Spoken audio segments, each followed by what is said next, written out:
నమస్కారం ETV news కు స్వాగతం ముఖ్యాంశాలు ఇరాన్ కు మరోసారి ట్రంప్ హెచ్చరిక ఒప్పందం కుదుర్చుకోకుంటే విధ్వంసం తప్పదని వెల్లడి చర్చల కోసం రేపు పాకిస్తాన్ కు అమెరికా బృందం హర్మూజ్ పై పట్టు విడవబోమన్న ఇరాన్ అమెరికా దిగ్బంధం కొనసాగినంత కాలం మూసేస్తామని వెల్లడి చర్చల తేదీలు ఖరారు కాలేదన్న టెహ్రాన్ తమిళనాడు విరుధునగర్ లో బాణాసంచా కేంద్రంలో పేలుడు 18 మంది మృతి క్షతగాత్రుల్లో 4 పరిస్థితి విషమం ప్రధాని దిగ్భ్రాంతి బెంగాల్లో ప్రధాని సుడిగాలి ఎన్నికల ప్రచారం మహిళా బిల్లును టీఎంసీ అడ్డుకుందని ధ్వజం మోదీ తప్పుదోవ పట్టిస్తున్నారని మమతా విమర్శలు అరుదైన వ్యాధుల పరిష్కారానికి ప్రాజెక్టు పునర్విక వైద్య ఖర్చులు తగ్గించడంపై లోకేష్ దృష్టి దేశ విదేశీ సంస్థలతో సమన్వయానికి ప్రణాళిక జలధార కింద పుష్కరిణిలో నీరు నింపాలన్న చంద్రబాబు భూగర్భ జలాలు పెరగాలని ఆకాంక్ష అన్నమయ్య జిల్లా మోడల్ అమలుకు ఆదేశాలు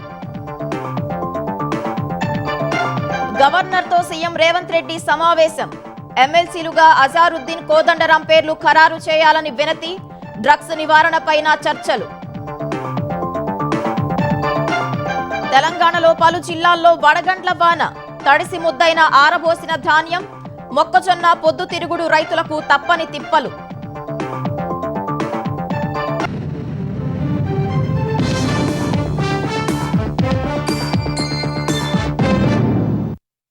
రెండో విడత శాంతి చర్చలకు ముందు అమెరికా అధ్యక్షుడు డొనాల్డ్ ట్రంప్ ఇరాన్ పై మండిపడ్డారు నిన్న హర్మూజ్ జలసంధి సమీపంలో నౌకలపై కాల్పుల ద్వారా ఇరు దేశాల మధ్య కుదిరిన ఒప్పందాన్ని ఇరాన్ ఉల్లంఘించిందని ట్రంప్ ఆరోపించారు ఫ్రాన్స్కు చెందిన నౌక బ్రిటన్కు చెందిన మరో నౌకను ఇరాన్ లక్ష్యంగా చేసుకుందని ట్రూత్ సోషల్లో పోస్టు చేశారు ఇరాన్తో చర్చల కోసం అమెరికా ప్రతినిధులు సోమవారం సాయంత్రం ఇస్లామాబాద్కు చేరుకోనున్నట్లు ట్రంప్ తెలిపారు ఇరాన్ వైఖరి మారకుంటే తీవ్ర పరిణామాలు తప్పవని హెచ్చరించారు హర్మూజ్ జలసంధిని మూసివేస్తున్నట్లు ఇరాన్ చేసిన ప్రకటనను తప్పుపట్టారు అమెరికా దిగ్బంధం వల్ల హర్మూజ్ జలసంధి ఇప్పటికే మూతపడిందన్నారు దానివల్ల ఇరాన్కు రోజుకు $500 మిలియన్ నష్టం వస్తుందన్నారు ఇప్పుడు అనేక నౌకలు అమెరికాలోని టెక్సాస్ లూసియానా అలాస్కా తీరాలకు వస్తున్నట్లు తెలిపారు ఇరాన్ ముందు న్యాయమైన ఒప్పందాన్ని ఉంచామని అందుకు అంగీకరించకపోతే పరిణామాలు తీవ్రంగా ఉంటాయని ట్రంప్ హెచ్చరించారు ఒప్పందం చేసుకోకుంటే ఇరాన్లోని విద్యుత్ కేంద్రాలను ప్రతి వంతెనను అమెరికా కూల్చివేస్తుందన్నారు ఇకపై మర్యాదగా ఉండే ప్రసక్తే లేదని తేల్చి చెప్పారు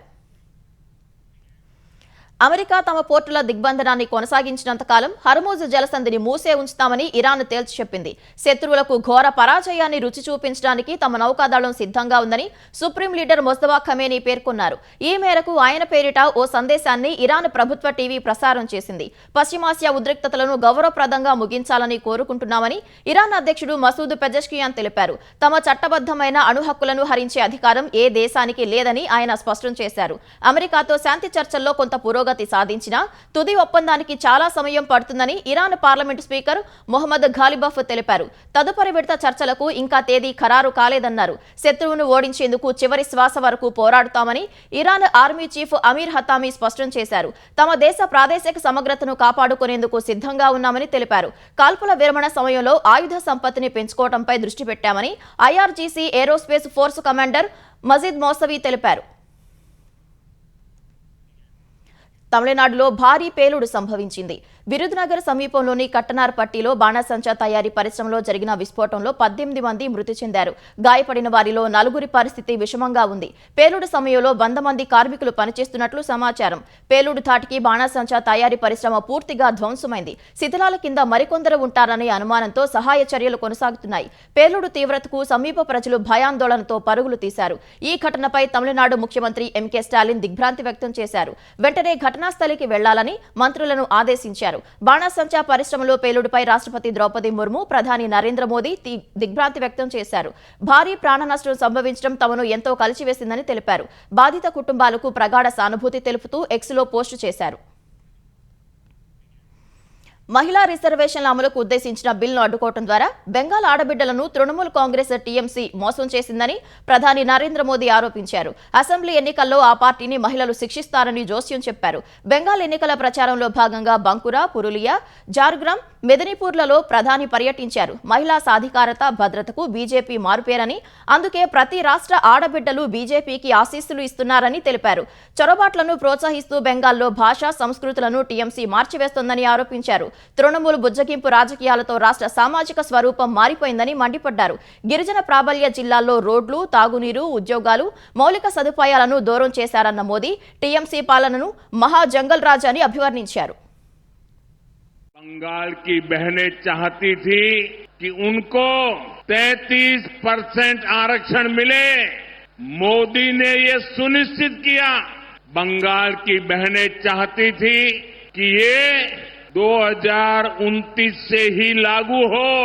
मोदी ने इसके लिए भी प्रयास किया, लेकिन टीएमसी नहीं चाहती थी कि बंगाल की बेटियां ज्यादा संख्या में एमएलए बने, ज्यादा संख्या में एमपी बने, क्योंकि बंगाल की बेटियां इनके महाजंगल राज को चुनौती दे रही है। इसलिए टीएमसी ने कांग्रेस के साथ मिलकर साजिश रची। మహిళా రిజర్వేషన్లకు సంబంధించిన రాజ్యాంగ సవరణ బిల్పై ప్రధాని మోదీ దేశ ప్రజలను తప్పుదోవ పట్టించడం విచారకరమని టీఎంసీ అధినేత్రి మమతా బెనర్జీ అన్నారు. మహిళలను అడ్డుపెట్టుకుని డీలిమిటేషన్ ప్రక్రియను అమలు చేసేందుకు మోదీ సర్కార్ కుట్ర చేస్తోందని ఆరోపించారు. ఈ మేరకు సామాజిక మాధ్యమం ఎక్స్లో మమతా బెనర్జీ పోస్టు పెట్టారు. రాజకీయాల్లో మహిళలకు ఎక్కువ ప్రాతినిధ్యం ఉండాలనే విషయాన్ని టీఎంసీ సమర్థిస్తుందని ఆమె పేర్కొన్నారు. లోక్సభకు టీఎంసీ నుంచి ఎన్నికైన ఎంపీల్లో మహిళలు 37.9%, రాజ్యసభలో టీఎంసీ మహిళా ఎంపీలు 46% ఉన్నట్లు ఆమె చెప్పారు. అందువల్ల మహిళా రిజర్వేషన్లకు వ్యతిరేకించే ప్రశ్నే ఉత్పన్నం కాదన్నారు. రాజకీయ లబ్ధి కోసం మహిళలను కవచంగా వాడుకొని డీలిమిటేషన్ ప్రక్రియను ముందుకు తీసుకెళ్లేందుకు మోదీ సర్కార్ చేసిన కుట్రను అడ్డుకున్నట్లు మమతా చెప్పారు. లోక్సభలో 131వ రాజ్యాంగ సవరణ బిల్ వీగిపోయిన తర్వాత జాతిని ఉద్దేశించి ప్రధాని మోదీ చేసిన ప్రసంగానికి నిరసనగా ఢిల్లీలో కాంగ్రెస్ పార్టీ శ్రేణులు ఆందోళనలు చేపట్టాయి. ఎన్డీఏ ప్రభుత్వానికి వ్యతిరేకంగా ప్లకార్డులు చేతపట్టి నిరసన తెలిపాయి. ప్రధాని ప్రసంగమంతా అబద్దాలతో కూడుకున్నదని అఖిల భారత మహిళా కాంగ్రెస్ అధ్యక్షురాలు అల్కా లాంబా ఆరోపించారు. ప్రధాని తన ప్రసంగంలో మహిళా రిజర్వేషన్ బిల్పై మాట్లాడినప్పటికీ క్షేత్రస్థాయిలో వారి అభ్యున్నతికి చేసింది ఏమీ లేదని దుయ్యబట్టారు. కాంగ్రెస్ హయాంలో తీసుకొచ్చిన సంస్కరణలను ఎన్డీఏ ప్రభుత్వం నీరుగార్చిందని ఆమె విమర్శించారు. దేశం ఆర్థిక సంక్షోభంలో ఉన్న వేళ ప్రధాని తన వైఫల్యాలను కప్పిపుచ్చుకోవడానికే ఇలాంటి ప్రసంగాలు చేస్తున్నారని అల్కా లాంబా ధ్వజమెత్తారు.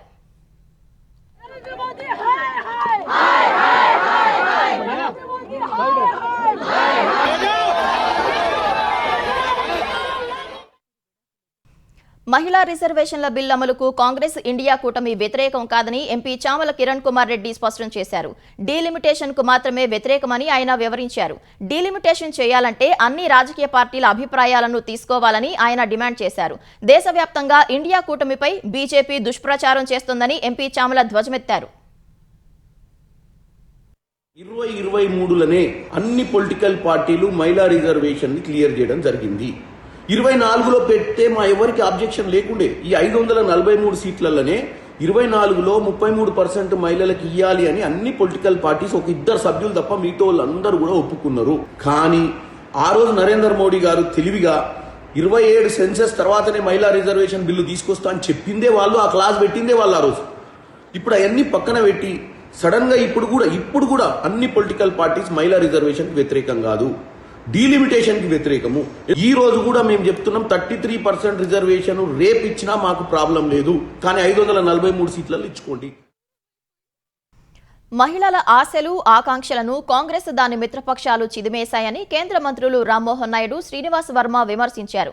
బీజేపీ ఆంధ్రప్రదేశ్ అధ్యక్షుడు మాధవ్తో కలిసి ఢిల్లీలో వారు మీడియా సమావేశం నిర్వహించారు.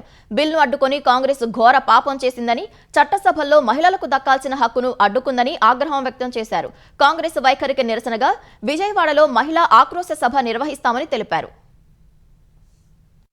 విమెన్ రిజర్వేషన్కి ఒక సరైనటువంటి అర్థం చూపించే విధంగా చేసినటువంటి ఆ సవరణ బిల్లుని ఓటమి పాలు చేసినటువంటి కాంగ్రెస్ నాయకులు కానీ మిగతా అలయన్స్ పార్టీస్ కానీ క్షమించరానటువంటి నేరం చేశారు. ఉన్నదానికి వాళ్ళు ఆమోదం తెలియజేసినప్పుడు ఈ 815 మేము పెంచుతామంటే ఏదైతే 33% రిజర్వేషన్ ప్రకారం మహిళల తాలూకా సీట్లు పెరుగుతాయో అవి వద్దు, మాకు వాళ్ళకి పెరగడానికి లేదు అని చెప్పానండి కాంగ్రెస్. ఈ బిల్లు అమలైతే, ఈ సవరణలు ఆమోదం పొందితే ఫలితం ఉండదో అది ఎన్డీఏకే చెందుతుంది, నరేంద్ర మోడీ గారికే చెందుతుంది, లేకపోతే మరొక ఎన్డీఏలో ఉన్నటువంటి పార్టీల నాయకులకు చెందుతుంది అనేటువంటి ఒక దురాలోచన. లోక్సభలో మీరు వ్యవహరించినటువంటి విధానం ఏదైతే ఉందో దీన్ని పెద్ద ఎత్తున ఎన్డీఏ కూటమికి చెందినటువంటి పార్టీలు ప్రజల్లోకి తీసుకువెళ్తాయనేటువంటి విషయాన్ని ఈ సందర్భంగా స్పష్టం చేస్తూ ఉన్నారు. తెలంగాణలో పలు జిల్లాల్లో అకాల వర్షం దంచుకొట్టింది. హైదరాబాద్లో వడగళ్ల వాన పడింది. సికింద్రాబాద్, తిరుమలగిరి, అల్వాల్, మారేడుపల్లి తదితర ప్రాంతాల్లో ఈదురుగాలులతో వర్షం కురిసింది. మియాపూర్, మదీనాగూడలోనూ వాన పడింది. చింతల్, పద్మనగర్లో గాలివానకు వేర్లతో సహా భారీ వృక్షం కూలింది. చెట్టు కింద 2 కరెంటు స్తంభాలు నేలకొరిగాయి. ద్విచక్ర వాహనాలు ధ్వంసమయ్యాయి. సిద్దిపేట జిల్లాలో మిరుదొడ్డి, అల్వాల్, లక్ష్మీనగర్, ఆరేపల్లి, లింగుపల్లి, మల్లుపల్లి, దుబ్బాకలో వడగండ్ల వాన కురిసింది.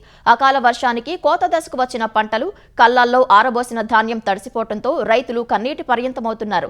కల్లాల్లో ఆరబోసిన మొక్కజొన్న, పొద్దుతిరుగుడు గింజలు గాలివాన ధాటికి తడిసి ముద్దయ్యాయి. సంగారెడ్డి జిల్లాలో జరాసాగరం మండలం జీర్లపల్లి, చిలేమామిడి గ్రామాల్లో రోడ్లపై చెట్లు విరిగిపడ్డాయి. పలు ఇండ్లపై కప్పులు, రేకులు ఎగిరి పడిపోయాయి. జహీరాబాద్, మొగుడంపల్లి మండలాల్లో ఈదురుగాళ్ల ధాటికి మామిడి తోటలకు నష్టం వాటిల్లింది. నిజామాబాద్ జిల్లాలో కురిసిన వర్షానికి ఇందల్వాయి, చంద్రయాన్పల్లి, సిన్నపల్లి, సిరికొండ, కుర్దుల్పేట్లలోని ధాన్యం కొనుగోలు కేంద్రాల్లో ధాన్యం వర్షానికి కొట్టుకుపోయింది. చిన్నారి పునర్విక ఘటనతో ప్రేరణ పొందిన మంత్రి నారా లోకేష్ కీలక నిర్ణయం తీసుకున్నారు. ప్రతి చిన్నారికి సమానంగా చికిత్స అవకాశాలు కల్పించే లక్ష్యంతో ఎక్స్ వేదికగా ప్రాజెక్టు పునర్వికను ప్రకటించారు. ఈ ప్రాజెక్టు కింద అరుదైన జన్యు వ్యాధులతో బాధపడే పిల్లల కోసం ప్రత్యేక చర్యలు తీసుకోనున్నట్లు మంత్రి హామీ ఇచ్చారు. అత్యంత ఖరీదైన చికిత్సల ఖర్చు తగ్గింపుపై దృష్టి సారించనున్నట్లు తెలిపారు. అంతర్జాతీయ ఔషధ సంస్థలతో భాగస్వామ్యానికి ప్రణాళిక రచిస్తున్నట్లు వెల్లడించారు. వైద్యులు, నిపుణులతో కలిసి దీర్ఘకాలిక పరిష్కారాల కోసం ప్రభుత్వం అన్వేషిస్తుందని వివరించారు. బాధిత కుటుంబాలకు మద్దతు అందించేలా సపోర్ట్ సిస్టమ్ను ఏర్పాటు చేస్తామన్నారు. చికిత్సలను సులభంగా అందుబాటులోకి వచ్చేలా చర్యలు చేపడతామన్నారు. కేంద్ర ప్రభుత్వంతో విధానపరమైన మద్దతును బలోపేతం చేసేందుకు ప్రయత్నించడం, అరుదైన వ్యాధులపై ప్రజల్లో అవగాహన కల్పించేందుకు కార్యక్రమాలు చేపట్టాలని లోకేష్ నిర్ణయించారు. కాగా 11 నెలల పునర్విక పక్కన నిలబడి 16 కోట్ల విలువైన ప్రాణరక్షక ఇంజన్ ఇస్తుండగా చూడటం తన జీవితంలో ఎదుర్కొన్న అత్యంత భావోద్వేగ క్షణాలలో ఒకటని లోకేష్ ఈ సందర్భంగా రాసుకొచ్చారు. భూగర్భ జలాలు పెరిగితే విద్యుత్ భారం తగ్గుతుందని ముఖ్యమంత్రి చంద్రబాబు స్పష్టం చేశారు. విద్యుత్ భారం తగ్గితే ఆ నిధులు వేరే కార్యక్రమాలకు ఉపయోగించవచ్చని సూచించారు. ఆంధ్రప్రదేశ్ వ్యాప్తంగా దేవాలయాల్లో ఉన్న పుష్కరిణులకు నీటి లభ్యత కల్పించేలా జలధార కార్యక్రమం చేపట్టాలని సీఎం ఆదేశించారు. జలధార, జలహారతి కార్యక్రమంపై ముఖ్యమంత్రి టెలికాన్ఫరెన్స్ నిర్వహించారు. జలధార కార్యక్రమానికి అన్నమయ్య జిల్లా కలెక్టర్ను నోడల్ అధికారిగా నియమిస్తున్నట్లు ప్రకటించారు. నీటి సంరక్షణ, నీటి భద్రత విషయంలో అన్నమయ్య జిల్లా మోడల్ రాష్ట్ర వ్యాప్తంగా అమలు కావాలన్నారు. భారీ వర్షాలు పడినా ముంపు లేకుండా కాలువలు, చెరువుల మరమ్మతు చేపట్టాలని చంద్రబాబు ఆదేశించారు. వర్షాకాలంలో చెరువులన్నీ నింపాలన్నారు. పశ్చిమ గోదావరి జిల్లాలో డ్రైన్లను బాగు చేసే అంశంపై దృష్టి పెట్టాలని సీఎం సూచించారు. ప్రజా సంక్షేమం, ప్రభుత్వ సేవలు, రాష్ట్రాభివృద్ధి విషయంలో పారదర్శకంగా వ్యవహరిస్తున్నామని ముఖ్యమంత్రి చంద్రబాబు తెలిపారు. కానీ కొందరు తప్పుడు ప్రచారం చేస్తున్నారని, వాస్తవాలను ప్రజలకు చెప్పాల్సిన అవసరం ఉందన్నారు. అందుబాటులో ఉన్న ముఖ్య నేతలతో చంద్రబాబు టెలికాన్ఫరెన్స్ నిర్వహించారు. తాజా రాజకీయ పరిణామాలపై సమీక్షించారు. ఈ నెల 29న పార్టీ కొత్త కార్యవర్గం బాధ్యతల స్వీకరణకు ఏర్పాట్లు చేస్తున్నట్లు చంద్రబాబుకు నేతలు తెలిపారు. పరిపాలనలో ప్రభుత్వం పడుతున్న కష్టాన్ని ప్రజలకు అర్థమయ్యేలా చెప్పగలిగితే ప్రత్యర్థుల కుట్రలను తిప్పికొట్టేలా ప్రజలే ప్రభుత్వానికి బ్రాండ్ అంబాసిడర్లుగా మారుతారని సీఎం చెప్పారు. విద్య, వైద్యం, ఉపాధి వంటి అంశాల్లో పార్టీ కార్యకర్తల కుటుంబాల సంక్షేమం, అభివృద్ధి కోసం ఏర్పాటు చేస్తున్న వ్యవస్థను సమగ్రంగా తీర్చిదిద్దాలని సూచించారు. దీంట్లో భాగంగా ఎథిక్, ఎకనామిక్ ఎంపవర్మెంట్ తెస్తున్నామని చంద్రబాబు వెల్లడించారు. శస్త్రచికిత్స చేయించుకున్న జనసేన అధినేత ఆంధ్రప్రదేశ్ ఉప ముఖ్యమంత్రి పవన్ కళ్యాణ్ ఆరోగ్యంపై ప్రధాని నరేంద్ర మోదీ ఆరా తీశారు. పవన్ కు ఫోన్ చేసి యోగక్షేమాలు అడిగి తెలుసుకున్నారు. త్వరగా కోలుకోవాలని ఆకాంక్షించారు. ప్రధాని మోదీ ఈ మేరకు ఎక్స్ లో పోస్టు పెట్టారు. ప్రధాని పోస్టుపై స్పందించిన పవన్ ఆయనకు ధన్యవాదాలు తెలిపారు. తన ఆరోగ్య పరిస్థితిని తెలుసుకునేందుకు సమయం కేటాయించినందుకు కృతజ్ఞతలు తెలిపారు. త్వరగా కోలుకోవాలన్న ప్రధాని ఆకాంక్ష తనకు గొప్ప బలాన్ని ఇస్తోందన్నారు. ప్రధాని మోదీ నిరంతర మార్గదర్శకత్వం, మద్దతుకు ఎల్లప్పుడూ కృతజ్ఞుడనై ఉంటానని పవన్ పోస్టులో పేర్కొన్నారు. కొద్ది నెలలుగా ఆరోగ్య సమస్యలతో ఇబ్బంది పడుతున్న పవన్ శుక్రవారం తీవ్ర అస్వస్థతకు గురయ్యారు. వెంటనే హైదరాబాద్ జూబిలీహిల్స్ అపోలో ఆసుపత్రికి తీసుకెళ్లగా శస్త్రచికిత్స నిర్వహించారు. గవర్నర్ కోటాలో ప్రభుత్వం సిఫార్సు చేసిన 2 ఎమ్మెల్సీల పేర్లు ఆమోదించాలని తెలంగాణ గవర్నర్ శివప్రతాప్ శుక్లాను ముఖ్యమంత్రి రేవంత్ రెడ్డి కోరారు. ప్రొఫెసర్ కోదండరాం, అజారుద్దీన్ పేర్లను ఆమోదించాలని విజ్ఞప్తి చేశారు. ప్రస్తుతం రాష్ట్ర మంత్రివర్గంలో కొనసాగుతున్న మహమ్మద్ అజారుద్దీన్ ఈ నెల 30 లోపు ఎమ్మెల్సీగా ఎన్నిక కావాల్సి ఉంది.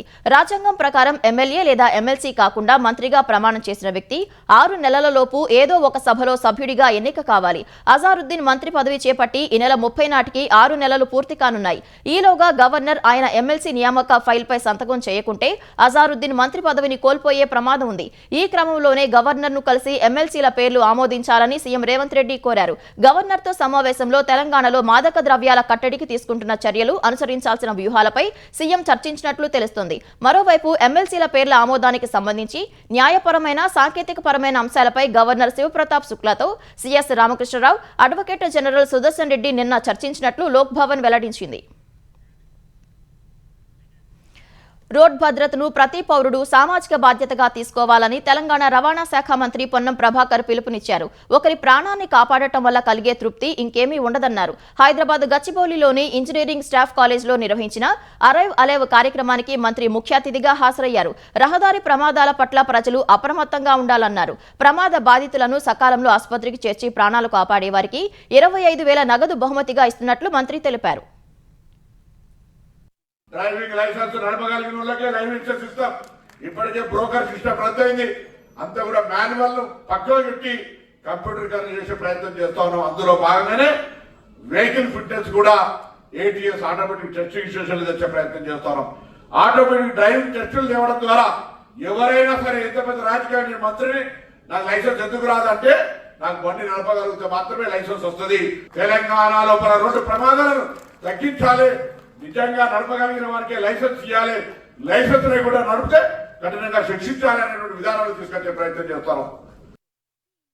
మొక్కజొన్న పంటను కొనుగోలు చేయడానికి కేంద్రం ఈ సీజన్లో అయినా ముందుకు రావాలని తెలంగాణ వ్యవసాయ శాఖ మంత్రి తుమ్మల నాగేశ్వరరావు విజ్ఞప్తి చేశారు. కొనుగోలు చేస్తున్న శనగ, పొద్దుతిరుగుడు పంటలపై ఉన్న 25% పరిమితిని ఎత్తివేసి పూర్తిగా కొనుగోలు చేయాలని కేంద్రానికి లేఖ రాశారు. మద్దతు ధర, మార్కెట్ ధరలకు భారీ వ్యత్యాసం ఉన్నప్పుడు కూడా రాష్ట్రాలకు మద్దతు ఇవ్వకపోవడం అన్యాయమన్నారు. సోయా, చిక్కుడు, వేరుశెనగ, పెసలు, పొద్దుతిరుగుడు ఉత్పత్తుల్లో 25% మాత్రమే కొంటామని కేంద్రం పరిమితులు విధించడం వల్ల మిగిలిన పంటను రాష్ట్ర ప్రభుత్వమే కొనాల్సి వస్తోందన్నారు. ఇది తెలంగాణపై ఆర్థిక భారాన్ని మోపుతోందని నాగేశ్వరరావు తెలిపారు. ధాన్యం కొనుగోళ్లకు కేంద్రం ఏటా తగ్గిస్తున్న లెవీ అడ్డంకిగా మారుతుందని మంత్రి వివరించారు. తెలంగాణలో కాంగ్రెస్ ప్రభుత్వం ధాన్యం కొనుగోలులో విఫలమైందని మాజీ మంత్రి హరీష్ రావు విమర్శించారు. నల్గొండ జిల్లా నాగార్జునసాగర్ నియోజకవర్గం గుర్రంపోడు మండలం కేంద్రంలో బీఆర్ఎస్ నియోజకవర్గ సమీక్షా సమావేశానికి ఆయన హాజరయ్యారు. సమావేశానికి వెళ్తూ జిన్నాయి చింత, తానేధారపల్లిలో ధాన్యం కొనుగోలు కేంద్రాలను పరిశీలించారు. ముఖ్యమంత్రికి రైతుల బాధలు పట్టడం లేదని విమర్శించారు. ధాన్యం కొనుగోలు కేంద్రాల్లో బస్తాకు 2 కేజీల తరుగును తీస్తూ రైతుల పొట్ట కొడుతున్నారని హరీష్ రావు ఆరోపించారు. ఇది జగిత్యాలైనా, నాగార్జున సాగర్ అయినా, కరీంనగర్ అయినా, ఖమ్మం అయినా అందరు చెప్తున్నది ఒకటే, మళ్ళొచ్చేది కేసీఆర్, మళ్ళొచ్చేది బీఆర్ఎస్. మనకంటే ఎక్కువ కాంగ్రెస్ వాళ్ళకే మంచిగా అర్థమైంది. ఈ తిరుగుడు బంద్ చేసారు, సర్దుకుంటూ మొప్ప చేసారు. ఎవరికి ఎంత దొరికితే అంత, కానీ అంతకు అక్కిద్దాం, ఎవరిని ఎక్స్పెక్టేది లేదు. మీ నల్గొండ జిల్లాలో అయితే మిల్లర్లతో కుమ్మక్కైంది. ఎమ్మెల్యేలు మిల్లర్ల మీటింగ్ అయిందో 300 తగ్గింది. మరి ఆ పైసలు ఎవరి జేబులలో పోతున్నాయి? ఇదా ఇవాళ కాంగ్రెస్ చేసేది? మేము హెచ్చరిస్తా ఉన్నాం, ఇక్కడి నుంచి తక్షణమే వడ్ల కొనుగోలును ఎలాంటి తరుగు లేకుండా కొనుగోలు చేయండి. జగిత్యాలలో 15,000 మంది కూడా పట్టని స్టేడియంలో సభ కోసం కేసీఆర్ గాలి మోటారు వేసుకుని వస్తున్నారని మంత్రి అడ్లూరి లక్ష్మణ్ కుమార్ ఎద్దేవా చేశారు. కేసీఆర్ సభను దృష్టిలో ఉంచుకునే ముఖ్యమంత్రి మేడిగడ్డ పర్యటన ఏర్పాటు చేశారని కేటీఆర్ హరీష్ రావు చెప్పడం విడ్డూరంగా ఉందన్నారు. విప్ ఆది శ్రీనివాస్ జగిత్యాల ఎమ్మెల్యే సంజయ్ కుమార్ తో కలిసి మీడియా సమావేశం నిర్వహించిన అడ్లూరి రేపు జగిత్యాలలో నిర్వహించనున్న కేసీఆర్ సభపై విమర్శలు గుప్పించారు. లోక్సభ మధ్యంతర ఎన్నికల్లో బీఆర్ఎస్ ఒక్కచోట కూడా గెలవలేకపోయిందని మంత్రి అన్నారు.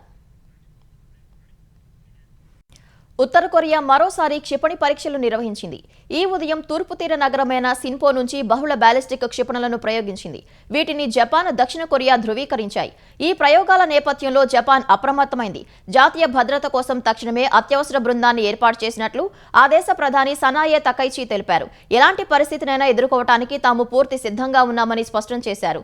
ఉత్తర కొరియా క్షిపణి పరీక్షల నేపథ్యంలో దక్షిణ కొరియా అత్యవసర భద్రతా సమావేశాన్ని నిర్వహించింది. అమెరికా, జపాన్లతో కలిసి నిఘాను మరింత పెంచింది. ఈ ప్రయోగాలు ఐక్యరాజ్య సమితి భద్రతా మండలి తీర్మానాలకు విరుద్ధమని పేర్కొంటుండగా ఉత్తర కొరియా మాత్రం వీటిని తమ ఆత్మరక్షణ హక్కుగా సమర్థించుకుంటోంది. ఈ ఏడాదిలో ఉత్తర కొరియా ఇప్పటి వరకు 7 బ్యాలిస్టిక్ క్షిపణి ప్రయోగాలు నిర్వహించింది. కేవలం ఈ నెలలోనే 4 క్షిపణులను ప్రయోగించింది. జాతీయ భద్రత కోసం అణు సామర్థ్యాన్ని విస్తరించడం కొనసాగిస్తామని ఉత్తర కొరియా అధినేత కిమ్ జోంగ్ ఉన్ గత నెలలో పునరుద్ఘాటించారు. ఈ క్రమంలోనే తాజాగా ఉత్తర కొరియా క్షిపణులను ప్రయోగించడం ప్రాధాన్యం సంతరించుకుంది. ద్వైపాక్షిక వాణిజ్య ఒప్పందం మొదటి దశపై అమెరికాతో చర్చలు జరిపేందుకు భారత అధికారుల బృందం రేపు వాషింగ్టన్ చేరుకోనుంది. రేపటి నుంచి 3 రోజుల పాటు జరిగే ఈ భేటీలో వాణిజ్య సంబంధాల బలోపేతంపై ఇరు దేశాలు చర్చించనున్నాయి. వాణిజ్య శాఖ అదనపు కార్యదర్శి దర్పణ్ జైన్ భారత బృందానికి నేతృత్వం వహించనున్నారు. ఈ బృందంలో కస్టమ్స్, విదేశీ వ్యవహారాల శాఖ అధికారులు కూడా ఉన్నట్లు సమాచారం. అనేక దేశాలపై ట్రంప్ విధించిన భారీ సుంకాలను తప్పుపడుతూ అమెరికా సుప్రీంకోర్టు తీర్పునిచ్చింది. ఆ తీర్పు తర్వాత ట్రంప్ ప్రభుత్వం ఫిబ్రవరి 24 నుంచి 150 రోజుల పాటు అన్ని దేశాలపై 10% సుంకాన్ని విధించింది. గతంలో కుదిరిన విధి విధానాల ప్రకారం భారత్పై సుంకాలను 50% నుంచి 18% తగ్గించేందుకు అమెరికా అంగీకరించింది. అయితే మారిన టారిఫ్ విధానం వల్ల ఈ లెక్కలను తిరిగి సర్దుబాటు చేయనున్నారు. పాలనాపరమైన నిర్లక్ష్యం, మౌలిక సదుపాయాల లోపాల వల్ల దేశంలో ఎక్స్ప్రెస్ వేలు ప్రమాదకర కారిడార్లుగా మారకూడదని సుప్రీంకోర్టు వ్యాఖ్యానించింది. 2025 నవంబర్ 2-3 తేదీల్లో రాజస్థాన్లోని ఫలోడి, తెలంగాణలోని రంగారెడ్డి జిల్లాలో జరిగిన ప్రమాదాల్లో 34 మంది మృతి చెందిన ఘటనలను సుప్రీంకోర్టు సుమోటోగా స్వీకరించింది. రహదారి ప్రమాదాల నివారణకు మార్గదర్శకాలు జారీ చేసింది. జాతీయ రహదారుల క్యారేజ్ వే, పేవ్డ్ షోల్డర్పై భారీ వాణిజ్య వాహనాలను పార్క్ చేయడాన్ని సుప్రీం నిషేధించింది. అడ్వాన్స్డ్ ట్రాఫిక్ మేనేజ్మెంట్ సిస్టమ్ ద్వారా రియల్ టైం అలర్ట్లు, జీపీఎస్ ఫోటోగ్రాఫిక్ ఆధారాలు, ఈ చలాన్ల ద్వారా నిబంధనలను కఠినంగా అమలు చేయాలని ఆదేశించింది. రైట్ ఆఫ్ వే పరిధిలో కొత్తగా దాబాలు, హోటళ్లు, వాణిజ్య కట్టడాల నిర్మాణాన్ని తక్షణం నిలిపేయాలని నిర్దేశించింది. ఇప్పటికే ఉన్న అనధికారిక నిర్మాణాలను 60 రోజుల్లో తొలగించాలని కలెక్టర్లకు సూచించింది. ప్రమాదాలు జరిగే బ్లాక్ స్పాట్లను గుర్తించడం, సరైన లైటింగ్, స్పీడ్ డిటెక్టర్లు, ఎమర్జెన్సీ రెస్పాన్స్ సిస్టమ్లను అందుబాటులోకి తేవాలని కోర్టు ఆదేశించింది. ఈ ఆదేశాల అమలుపై 75 రోజుల్లోపు నివేదిక సమర్పించాలని సూచించింది. మానవ ప్రాణాల రక్షణ కంటే ఆర్థిక లేదా పాలనాపరమైన అడ్డంకులు ఏవీ ముఖ్యం కాదని ధర్మాసనం తేల్చి చెప్పింది. ముఖ్యమంత్రి చంద్రబాబు 76వ పుట్టినరోజు సందర్భంగా ఆయన సతీమణి నారా భువనేశ్వరి అన్నా క్యాంటీన్లకు 76 లక్షల విరాళంగా అందించారు. ఈ మేరకు సీఎం క్యాంప్ కార్యాలయంలో అన్నా క్యాంటీన్ సీఈఓకు 76 లక్షల చెక్కును ఆమె అందించారు. చంద్రబాబు జన్మదినం సందర్భంగా రేపు ఆంధ్రప్రదేశ్ వ్యాప్తంగా 269 అన్నా క్యాంటీన్లలో పూర్తి ఉచితంగా భోజనం అందించాలని భువనేశ్వరి కోరారు. చంద్రబాబు పుట్టినరోజు సందర్భంగా పేదలకు కడుపు నింపే అన్నా క్యాంటీన్లకు విరాళం ఇవ్వడం ఎంతో సంతృప్తినిచ్చిందని ఆమె తెలిపారు. ఇలాంటి కార్యక్రమాలను ప్రతి ఒక్కరూ ప్రోత్సహించాలని భువనేశ్వరి కోరారు. ముఖ్యమంత్రి చంద్రబాబుకు జన్మదిన శుభాకాంక్షలు తెలిపిన భువనేశ్వరి అన్నా క్యాంటీన్లకు 76 లక్షల విరాళం ఈ ఏడాది మీ పుట్టినరోజుకు మేమిచ్చే బహుమానమని వ్యాఖ్యానించారు. తన పేరుపై అన్నా క్యాంటీన్లకు ఒక్కరోజు అన్నదానానికి 76 లక్షల విరాళం ఇచ్చిన సతీమణి భువనేశ్వరిని చంద్రబాబు అభినందించారు. పేదలకు 5 రూపాయలకే కడుపు నింపే అన్నా క్యాంటీన్ సేవలను మరింత విస్తరించాలన్నారు. దాతలు విరాళాలు ఇవ్వాలని పిలుపునిచ్చారు. పశ్చిమ బెంగాల్ ఎన్నికల ప్రచారంలో ఆసక్తికర దృశ్యం చోటు చేసుకుంది. ఇవాళ 4 ప్రచార సభల్లో పాల్గొన్న ప్రధాని నరేంద్ర మోదీ జార్గ్రామ్లో కాసేపు విరామం తీసుకున్నారు. రోడ్డు పక్కన ఒక దుకాణం వద్ద ఆగి మరమరాలతో చేసిన అల్పాహారాన్ని ఆరగించారు. ఈ సందర్భంగా దుకాణదారుతో పాటు మహిళలు, పిల్లలు, బీజేపీ కార్యకర్తలతో సరదాగా సంభాషించారు. ఆ ఫోటోలు, వీడియోలను ప్రధాని మోదీ తన ఎక్స్ ఖాతా ద్వారా పంచుకున్నారు. 10 रुपए देना है नहीं भाई ऐसा नहीं